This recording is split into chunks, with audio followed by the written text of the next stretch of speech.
জো করা হবে না। ইন্না লিল্লাহি ওয়া ইন্না ইলাইহি রাজিউন। আল্লাহ রাব্বুল আলামিন বলেন, লান তানফাকুম আরহামাকুম ওয়ালা আওলাদুকুম ইয়াউমাল কিয়ামা। কিয়ামতের দিন তোমাদের আত্মীয়-স্বজন, তোমাদের সন্তান সন্ততি তোমাদের জন্য কিছু মাত্র কাজে লাগবে না।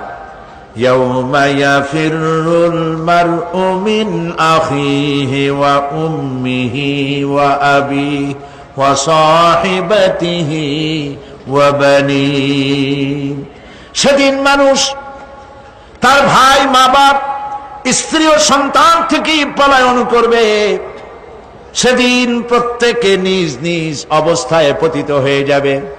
পিতা তার সন্তানকে পরিচয় দেবে না, মা তার সন্তানকে চিনবে না, সন্তান তার মাকে চিনবে না। মানুষগুলি দৌড়াতে থাকবে, পালাতে থাকবে, কেউ কারো সাহায্য সেদিন করতে পারবে না। আমার প্রিয় ভাইয়েরা, সেই কিয়ামতে আল্লাহ পাক আমলনামা আল্লাহর আদালতে মানুষের সামনে পেশ করা হবে। পার্থিব জীবনে মানুষ যা কিছু করেছে কোন জিনিস লুকায় রাখতে পারবে না, সব প্রকাশ পেয়ে যাবে। কিয়ামতের পূর্বেই আল্লাহ রাব্বুল আলামিন সব কিছুকে রেকর্ড করে রেখেছেন। আবারও বলছি, আল্লাহ পাক কোনো কিছু গোপন রাখেন নাই। কিভাবে রেকর্ড করছেন? وَكُلَّ إِنسَانٍ أَلْزَمْنَاهُ طَائِرَهُ فِي عُنُقِهِ وَنُخْرِجُ لَهُ يَوْمَ الْقِيَامَةِ كِتَابًا يَلْقَاهُ مَنشُورًا। প্রত্যেকের ভালো মন্দ কর্মলিপি আমি তার গলায় ঝুলাই দিছি। আমি তার জন্য কিয়ামতের দিন একটি কিতাব ওপেন করে দেব, গলায় ঝুলানো আছে। আজ বিজ্ঞানীরা আবিষ্কার করেছে মানুষের শরীরের মধ্যে ডিএনএ এর কথা। এই ডিএনএ এর মধ্যে সে কেমন হবে, তার প্রজ্ঞা, তার মেধা ইত্যাদি সবকিছু ওর মধ্যে ডিএনএ এর ভিতরে বিজ্ঞানীরা খুঁজে পাচ্ছে।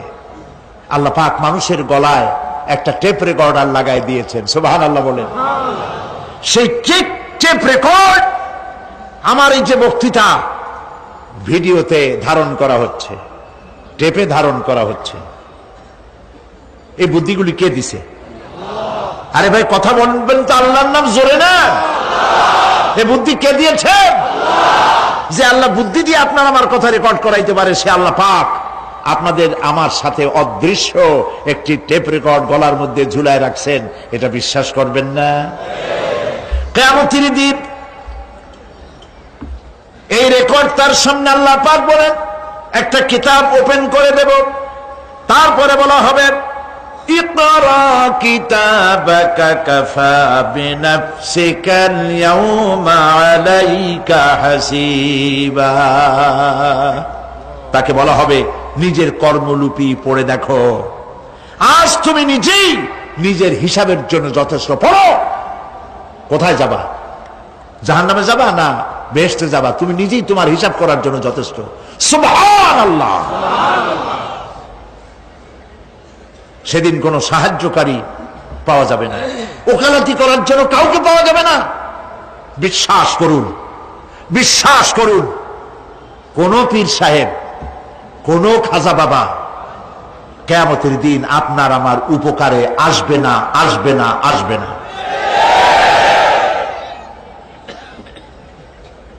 আমল ভালো হবে, আল্লাহ ক্ষমা করবেন। আমল ভালো নাই, পীর সাহেবরা কিচ্ছু করতে পারবেন না। কেউ কেউ মনে করেন পীর সাহেব আমার সুপারিশ করবেন। সুপারিশের কথাটা আজকে বলবো না, সুপারিশের কথা আসবে শেষের দিকে ইনশাআল্লাহ। বলেন ইনশাআল্লাহ। মনে করা হয় যে পীর সাহেবরা আমাদেরকে সুপারিশ করবেন। কিয়ামতের দিন আপনারাই দেখবেন ওনাদের সুপারিশ কে করে। যাদেরকে বলা হয় ওলিউল্লাহ, তারা আল্লাহর দৃষ্টিতে আদৌউল্লাহ কিনা আপনার আমার জানা নাই। তার আমল কেমন আপনি জানেন না, বাইরের দৃশ্যটাই শুধু দেখেন। ওনার বউ বলতে পারবেন উনি খাঁটি পীর না ধান্দাবাজ। ওনার গ্রামের লোক বলতে পারবে। বিদেশ থেকে ভাড়া করা একজন আইনে মানুষের সামনে দেখানো যায় বিরাট একটা কিছু, কিন্তু তিনি বিরাট না কি এইটা তার বউ তার গ্রামের মানুষ বুঝবে, ভালো করে চিনবে। বউ চেনে সব থেকে ভালো, সব থেকে ভালো করে চেনে কে? স্ত্রী। তারপরে চেনে ড্রাইভার, তার সাথে যে রাত দিন যে ড্রাইভার থাকে, তার সাথে যে খাদেম থাকে। এরা জানে, এরা দেখতে পায় এই লোকটা মুখ দিয়া যা বলে আসলে লোকটা এইরকম না। বুঝতে পারে কিনা? মানুষের সামনে ধান্দাবাজি করে অনেক কথা বলে মানুষকে মন ভুলানো যায়। এই জন্য কবি বলেছেন, ये हाल तेरा जाल है मकसूद तेरा माल है, ये हाल तेरा जाल है मकसूद तेरा माल है, क्या जब तेरा चाल है लाखों को अंधा कर दिया। নিজেরে বুজুর্গ বানাইয়ে মানুষের সামনে পেশ করছো, তোমার এই হাল হলো তোমার চাল। মানুষের পয়সা পকেটে ভরার জন্য এই কাম করতেছ, কেউ টের পায় না। আল্লাহ পাক ঠিকই টের পাচ্ছেন, ঠিক কিনা বলেন? আল্লাহ পাক ঠিকই টের পাচ্ছেন। বিশ্বাস করুন, কোন পীর সাহেব, কোন খাজা বাবা কিয়ামতের দিন মানুষের কোন উপকারে আসবে না। আল্লাহু আকবার। উপকার হবে কেবলমাত্র নেক আমল। ইয়া আইয়ুহাল্লাযীনা আমানু ওয়াবতাগু ইলাইহিল ওয়াসিলা। কিছু কিছু জাহিল লোকেরা এর তাফসীর করেছে, পীর ধরো, যার পীর নাই তার পীর শয়তান। নাউযু বিল্লাহ। যদি এটা সত্য হবে তাহলে ইমাম আবু হানিফার পীরকে, ইমাম শাফিঈর পীরকে, ইমাম আহমদ বিন হাম্বলের পীরকে, যারা এই কথা বলে তারা শয়তানের ওয়াসওয়াসায় নিমজ্জিত। ওয়াবতাগু ইলাইহিল ওয়াসিলা এর তাফসীর হচ্ছে আয় আমলে সালেহ, নেক কাজের ওসিলা ধরো। কি কাজের ওসিলা ধরো? নেক কাজের ওসিলা ধরো। কারণ কিয়ামতের দিন আল্লাহ পাক আরো পরিষ্কার করে বলছেন, লান তানফাকুম আরহামুকুম ওয়ালা আওলাদুকুম ইয়াউমাল কিয়ামাহ। কিয়ামতের দিন সন্তান সন্ততি আর সম্পদ কোনো কাজে লাগবে না, এগুলি কোনো উপকার হবে না মানুষের জন্য। আর সেখানে উৎকোচেরও কোনো কারবার চলবে না। এই পৃথিবীতে উৎকোচ দিয়ে অনেক কাম করা যায়, কিন্তু কিয়ামতে চলবে না। আল-ইয়াওমা লা ইয়ানফাউ মালুন ওয়ালা বানুন। সুবহানাল্লাহ, সুবহানাল্লাহ। যেখানে কিয়ামতের দিন ধন, সন্তান, সন্ততি কোন কাজে লাগবে না। ওইখানে ক্যামেরার সাথে কোন মানুষ নাই, ক্যামেরা আছে তাই বিশ্বাস করে, কিন্তু আল্লাহর ক্যামেরাগুলি চোখে দেখে না। ওখানে যেমন রেড বর্ডার আছে, আল্লাহ রাব্বুল আলামিন জীবনের প্রত্যেকটি মোড়ে মোড়ে রেড বর্ডার লাগায় দিয়েছেন। জেনা করো না, একটি রেড সিগন্যাল। মদ পান করো না, আরেকটি রেড সিগন্যাল। মিথ্যা কথা বলো না, আরেকটি রেড সিগন্যাল। অহংকার করো না, আরেকটি রেড সিগন্যাল। বউকে বেপর্দা করো না, আরেকটি রেড সিগন্যাল। সুদ খেও না, ঘুষ খেও না, আরেকটি রেড সিগন্যাল। অসংখ্য রেড সিগন্যাল দিয়ে আল্লাহ পাক বলছেন, তিলকা হুদুদুল্লাহ, এই হচ্ছে আল্লাহর বর্ডার। ফালা তাতাদুহা, অতএব আল্লাহর বর্ডারকে ক্রস করো না। কে নিষেধ করেছেন? কে নিষেধ করেছেন? মানুষেরা বিশ্বাস করে না। আল্লাহ রাব্বুল আলামিন কোরআনে কারীমের মধ্যে বলছেন, ইয়ালামু খাইনাতাল আ'য়ুনি ওয়া মা তুখফিস সুদূর। তোমার কথাগুলি রেকর্ড হয়, তোমার কাজগুলি রেকর্ড হয়, এমনকি তোমার মনের ভিতরে যে কল্পনা হয় সেগুলো রেকর্ড হয়। আর চোখে কি লুকোচুরি খেলে আল্লাহ তাও জানতে পারে।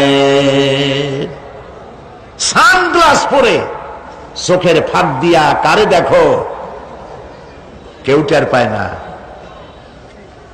টের পায় কে? জোরে বলেন আল্লাহ পাক।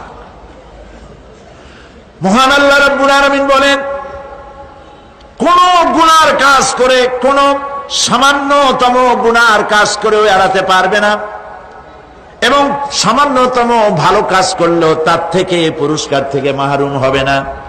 আল্লাহ পাক বলেন, ওয়া ইন কানা মিসকালা হাববাতিন মিন খারদালিন আতাইনা বিহা ওয়া কাফা বিনা হাসিবিন।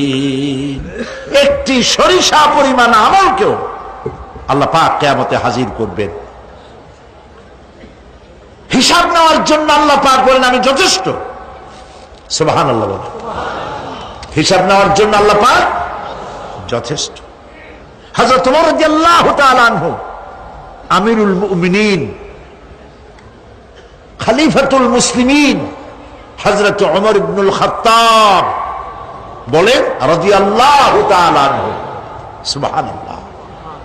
কোথা থেকে আল্লাহ কোথায় নিয়ে গেছেন? নবীকে হত্যা করতে আসছিলেন, আর আল্লাহ তারে কোথায় নিয়ে গেছেন? সুবহানাল্লাহ। নবীজি বলেছেন, লা নবিয়্যা বাদি ওয়ালা রাসূলা, আমার পরে নবী হবে না, রাসূল হবে না। যদি কেউ নবী বা রাসূল হইতো, কে হইতো? ওমরে আল্লাহ নবী বানাই দিতেন। সুবহানাল্লাহ। সেই ওমরের কতটুকু জানি আমরা? অনেক কিছুই জানি না। খালি ইসলাম কবুল করছিল কেমনে, এই ঘটনা ছাড়া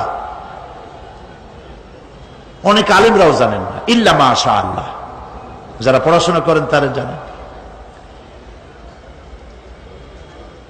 ইখওয়ানুল মুসলিমিনের, ইখওয়ানুল মুসলিমুন এর ওস্তাদ, এর মুর্শিদ ওমর তিলমিসানি রাহমাতুল্লাহ আলাইহি, তিনি হযরত ওমরের এক জীবনী লিখেছেন। জীবনীর নাম হলো শহীদ মেহরাব ওমর ইবনুল খাত্তাব। কি বলেন, দারুণ নাম না? খুব সুন্দর নাম, শহীদ মেহরাব ওমর ইবনুল খাত্তাব রাদিয়াল্লাহু তাআলা আনহু। মেহরাবের মধ্যে তিনি শহীদ হয়েছিলেন। এটি আরবি বই, আরবির থেকে উর্দু হয়েছে। এটি বাংলায় ছিল না, আল্লাহর মেহেরবানি এটা বাংলাও হয়ে গেছে, আলহামদুলিল্লাহ বলেন। শহীদ মেহরাব ওমর ইবনুল খাত্তাব, আল কোরআন একাডেমি, লন্ডন।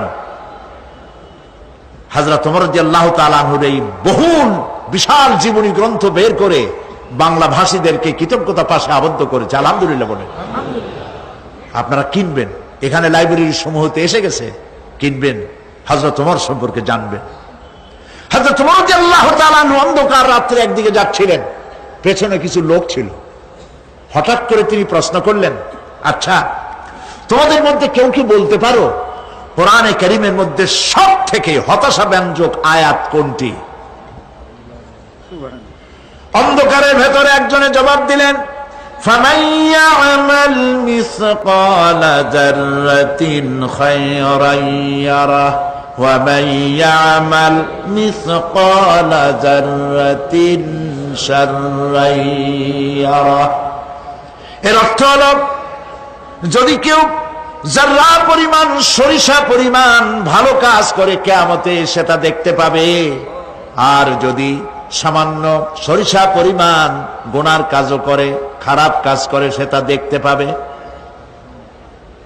এই আয়াতটি যখন নাজিল হয়, সূরা যখন নাজিল হয়, হযরতে আবু সাঈদ খুদরি রাদিয়াল্লাহু তাআলা আনহু তিনি রাসূলুল্লাহকে প্রশ্ন করলেন, ইয়া রাসূলুল্লাহ, আল্লাহ যে আয়াত নাজিল করলেন, কিয়ামতের দিন আমি কি আমার এমনকি ছোট্ট পাপও কি দেখতে পাবো?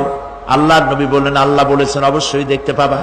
হযরত আবু সাঈদ খুদরি রাদিয়াল্লাহু তাআলা আনহু চিৎকার করে কেঁদে উঠলেন, বললেন, তাহলে তো আমি মরেই যাব।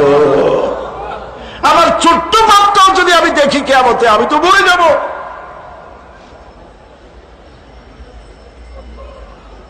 হযরত ওমর রাদিয়াল্লাহু তাআলা আনহু অন্ধকারের ভিতরে হাঁটতেছেন আর কাঁদতেছেন, হাঁটতেছেন আর কাঁদতেছেন।